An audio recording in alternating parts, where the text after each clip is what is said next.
अब कभी लोकसभा या विधानसभा का चुनाव नहीं लड़ेंगे डॉक्टर शकील अहमद। कांग्रेस नेता सह पूर्व केंद्रीय मंत्री ने विधानसभा और लोकसभा चुनाव नहीं लड़ने का किया ऐलान। मधुबनी में 3 पीढ़ियों से चली आ रही कांग्रेस की विरासत की कमान अब किसके हाथ। मधुबनी जिला मुख्यालय स्थित होटल जायका के सभा कक्ष में प्रेस को संबोधित करते हुए वरिष्ठ कांग्रेस नेता सह पूर्व केंद्रीय मंत्री डॉक्टर शकील अहमद ने प्रेस को बताया कि अब वे विधानसभा या लोकसभा का चुनाव नहीं लड़ेंगे।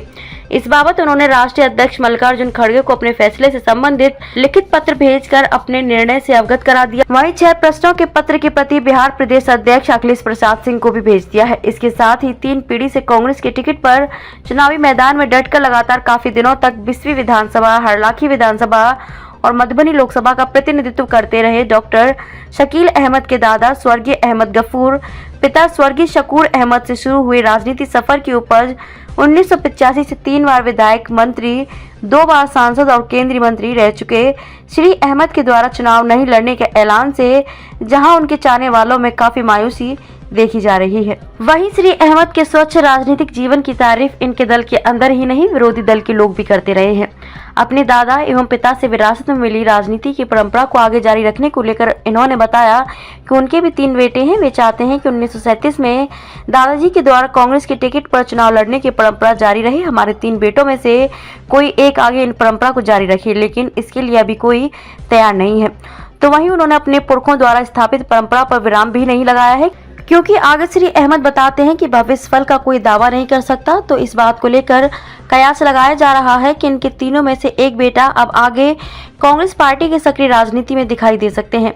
बताते चलें कि श्री अहमद सक्रिय राजनीति जीवन से संन्यास की घोषणा नहीं की है। आज भी इंदिरा गांधी, सोनिया गांधी, राजीव गांधी, राहुल गांधी से लेकर कांग्रेस पार्टी के लिए उनके अंदर वही सम्मान और प्यार है जो पहले था। इस बात को कहने के लिए बल उनके द्वारा कहे गए इस बात से भी लगाया जा सकता है कि वे किसी दूसरे पार्टी में ना तो जा रहे हैं और ना ही किसी दूसरे दल के टिकट पर विधानसभा या लोकसभा का चुनाव लड़ रहे हैं।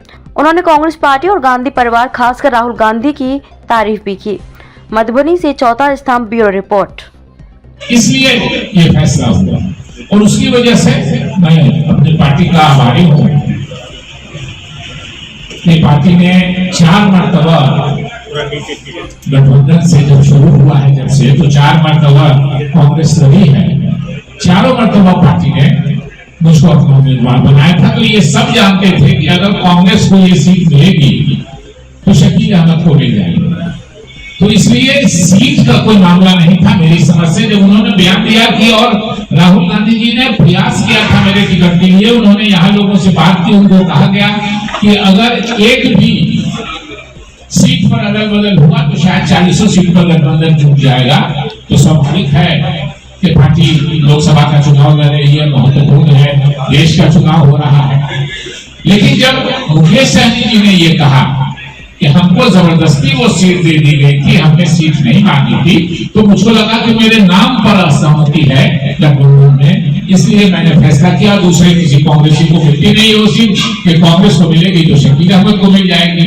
इसलिए मैंने फैसला किया है कि मैं भविष्य में जीवन में अब कभी लोकसभा या विधानसभा का चुनाव नहीं लड़ूंगा। मैंने इससे अपने जो हमारे राष्ट्रीय अध्यक्ष हैं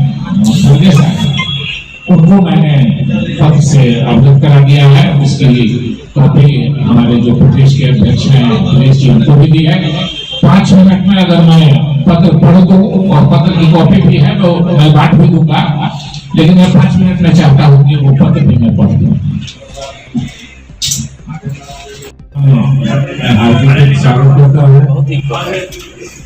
आज रविवार का दिन है, मगर तिथि मेरे लिए इम्पोर्टेंट थी, इसलिए इतवार के दिन भी आपको प्रश्न दिया। आज की मेरी प्रेस वार्ता मेरे राजनीतिक जीवन की एक महत्वपूर्ण घोषणा करनी है मुझको, इसलिए मैंने आपको आमंत्रित किया है। मैंने फैसला किया है कि अब जीवन में मैं कभी लोकसभा या विधानसभा का चुनाव नहीं लड़ूंगा। इसका ये मतलब नहीं है कि मैं किसी दूसरी पार्टी में जा रहा हूं या किसी दूसरी पार्टी से चुनाव लड़ूंगा। मैं जीवन में कभी किसी दूसरी पार्टी में नहीं जाऊंगा, कभी किसी दूसरी पार्टी में चुनाव नहीं लड़ूंगा।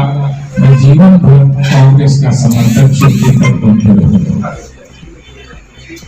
और ये फैसला मेरा आज का नहीं है, ये फैसला मैंने 2020 में ही लिया था। आप लोगों में से बहुत से लोगों को याद होगा कि 2019 में मैंने निर्दलीय चुनाव लड़ा था। मधुबनी लोकसभा की सीट हमारे गठबंधन के उस समय के साथी वीआईपी पार्टी को चली गई थी, उनके उम्मीदवार लगे थे, मैं विरोध में लड़ा था। लेकिन उसके बाद पार्टी ने मेरे खिलाफ एक्शन भी लिया था, फिर पार्टी ने मुझको रिइंस्टेट भी किया, सस्पेंशन खत्म हुआ। लेकिन ये फैसला उस समय में नहीं था। मैं चाहता था मैं रहूंगा, मैं हूँ कांग्रेस में, मैं रहूंगा कांग्रेस में। लेकिन 2020 का जब विधानसभा का चुनाव आया तो गठबंधन में आपस में कुछ मतभेद हुआ और वीआईपी पार्टी निकल के उस गठबंधन से बाहर निकली। और वीआईपी पार्टी के जो अध्यक्ष हैं मुकेश सहनी जी, उन्होंने पत्रकार सम्मेलन किया उसके दूसरे या तीसरे दिन, और उन्होंने पत्रकार सम्मेलन में खुल के कहा कि 2019 की लोकसभा के इलेक्शन में जो सीट मुझको दी गई थी, मेरी पार्टी को दी गई थी, यानी वीआईपी पार्टी को दी गई थी, वो मुझको जबरदस्ती दी गई थी। मैंने वो सीट मांगी भी नहीं थी। मेरे पास उस सीट को लड़ाने वाला कोई उम्मीदवार भी नहीं था लड़ने वाला। वो सीट डॉक्टर शकील अहमद की थी, उनको लड़ना चाहिए था। ये जब उन्होंने कहा तब मुझको हुआ कि गठबंधन में सीटों पे कोई विवाद नहीं था। गठबंधन में मेरे उम्मीदवारी पे सहमति नहीं थी शायद, इसलिए हमारा गठबंधन इसलिए सफल नहीं हो पाया कि 1999 के लोकसभा चुनाव में स्वर्गीय रामविलास पासवान जी की पार्टी भारतीय जनता पार्टी वाले गठबंधन में शामिल हुई। 2009 में हमारा गठबंधन किसी अन्य दल से नहीं हुआ था, परंतु जिन दो लोकसभा चुनाव 2014 और 2019 में हम पुनः गठबंधन में लड़े, उस समय यह सीट कांग्रेस को न मिलकर गठबंधन के अन्य दलों को मिल रही थी और संयोग से इन दोनों अवसरों पर हमारा गठबंधन सफल नहीं हो गया। 2009 में जब हमारा गठबंधन किसी दल से नहीं हुआ था, तब भी पार्टी ने मुझे ही अपना उम्मीदवार बनाया था। मैं उस समय तक 3 बार विधायक, बिहार सरकार में मंत्री, बिहार प्रदेश कांग्रेस कमेटी का अध्यक्ष और 2 बार सांसद और भारत सरकार में मंत्री रह चुका। 2009 में बिना गठबंधन के लड़ने करने के बाद जब पार्टी ने 2014 में फिर से गठबंधन में लड़ने का फैसला हुआ, तो सभी राजनीतिक दलों की तरह मैं भी समझता था कि मधुबनी लोकसभा की सीट कांग्रेस के हिस्से में आएगी और पार्टी पिछले 4 बार की तरह मुझे ही अपना उम्मीदवार बनाएगी। मगर ऐसा नहीं हुआ। सीटों के बंटवारे के समय मुझे सूचना मिली कि मधुबनी सीट पर टकरार है और गठबंधन टूट भी सकता है। मैं उस दिन प्रियंका गांधी जी के निर्देश में युवा कांग्रेस के कार्यक्रम में भाग लेने के लिए बिहार के ससाराम आया था। पूरे देश में एक आहट थी कि भाजपा आ सकती है, इसलिए हमारे गठबंधन के लिए एक-एक सीट जीतना आवश्यक है।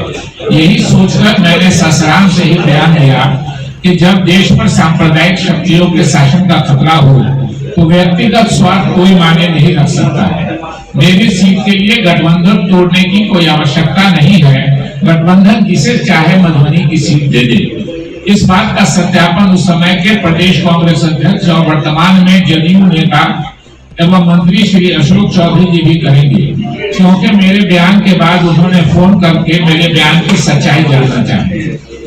2014 में मधुबनी की सीट कांग्रेस के स्थान पर हमारे एक दूसरे सहयोगी दल को मिल गई, परंतु दुर्भाग्य से हमारा गठबंधन सफल नहीं हो पाया। 2019 के चुनाव आए और मालूम हुआ कि 2009 और 2014 का चुनाव हारने के बाद कांग्रेस के अलावा गठबंधन में कोई भी दल मधुबनी की सीट लेने को तैयार नहीं है